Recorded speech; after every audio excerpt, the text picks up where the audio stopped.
Hey everyone, welcome back to the channel. Today we're heading up into the breathtaking Wasatch Mountains of Utah to explore the fascinating story of Park City, a small town with a big reputation. Most people know Park City today as a luxury ski destination and the home of the Sundance Film Festival. But behind the glitz is a rugged history of silver mines, saloons, and a town that's reinvented itself more than once. So let's dive in and discover how Park City went from boomtown to ghost town to world-class resort. Long before ski lifts dotted these mountains, this land was home to the Ute and Shoshone tribes, who hunted game and traveled through the alpine valleys for generations. They knew these hills well, long before the first prospectors ever swung a pickaxe here. Then, in the 1840s, Mormon pioneers began settling the Utah Territory. However, it wasn't until after the completion of the Transcontinental Railroad in 1869 that outsiders really started pouring into the region, hunting for the riches that lay hidden beneath the ground.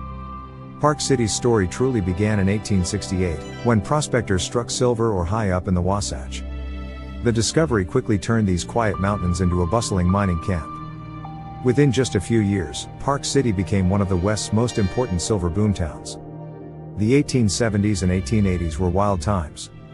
Mines popped up all over the hills. The Ontario Mine, discovered by George Hearst, father of newspaper mogul William Randolph Hearst, became one of the most productive silver mines in the world. Thousands of miners flooded in, along with merchants, gamblers, and opportunists hoping to make a fortune. The population swelled, and Main Street was soon lined with wooden storefronts, boarding houses, and lively saloons that stayed open all night. But life here wasn't easy. Winters were brutal, with heavy snows cutting off supplies. Mine accidents were common. And twice in 1898 and again in 1901, devastating fires swept through town, destroying most of Main Street. Each time, though, the people of Park City rebuilt, determined to keep the boom alive. By the early 1900s, Park City was producing millions of dollars in silver, lead, and zinc. In fact, at its peak, the Ontario Mine alone paid out more than $50 million to its investors, an astronomical sum for the time. But the good times wouldn't last forever. After World War I, silver prices dropped, and many mines closed. The Great Depression of the 1930s dealt another heavy blow. By the end of World War II, Park City was a shadow of its former self. Storefronts sat empty, and families moved away to find work elsewhere. The town's population fell from thousands to just a few hundred. Park City was on the verge of becoming a ghost town. Then came an idea that would change everything. In the 1960s, faced with a dying economy, local leaders and mining companies decided to gamble this time not on silver, but on snow. They realized that the same steep mountains that once hid veins of ore were perfect for skiing. In 1963, Park City opened its first ski resort, then called Treasure Mountains. It had a gondola, a few lifts, and even used old mine shafts to warm up skiers underground. Slowly, tourists began to arrive. Through the 70s and 80s, skiing exploded in popularity, and Park City transformed. Historic buildings on Main Street were restored instead of torn down, now housing cozy restaurants, art galleries, and boutiques. Victorian mining homes were renovated into charming lodges and Airbnb rentals. Ski culture didn't just save Park City, it gave it a whole new identity. Then in 1981, another major moment put Park City on the global map. That year, filmmaker Robert Redford moved the U.S. Film Festival from Salt Lake City up to Park City.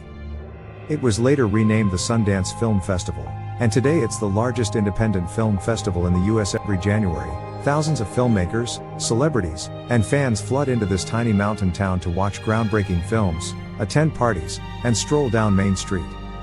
Sundance isn't just a festival, it's a huge part of Park City's brand. The 2002 Winter Olympics in Salt Lake City also brought massive investment. Park City hosted multiple events, including alpine skiing and snowboarding. Olympic money upgraded roads, resorts, and facilities, cementing Park City's reputation as a top-tier winter sports hub. Today, Park City is home to two major resorts, Park City Mountain Resort, now one of the largest ski areas in the U.S. after merging with nearby Canyons Resort and Deer Valley Resort, famous for its luxury service and perfectly groomed runs. But winter isn't the only season that draws people here. In summer, the mountains transform into a playground for hikers, mountain bikers, and outdoor enthusiasts. Main Street hosts weekly concerts, farmers markets, and art festivals. It's a place that thrives year-round, where historic mining relics sit alongside modern ski lifts, a town that remembers its roots while embracing its future. Of course, rapid growth brings challenges.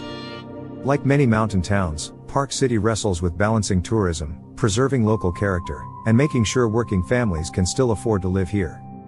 Housing prices have soared, and traffic is a daily headache. But through it all, Park City keeps striving to protect its small-town charm and historic legacy. So the next time you visit, whether you're carving fresh powder, catching a premiere at Sundance, or simply strolling under twinkling lights on Main Street, remember, this is a town that's reinvented itself time and again.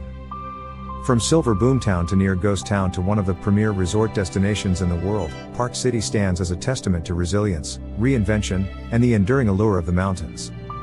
Thanks for watching, everyone. If you enjoyed this story about Park City, Utah, give it a like, subscribe for more history and travel tales from around the world, and drop a comment telling us if you've ever been to Park City or where your favorite mountain town is. We'll see you in the next one. Until then,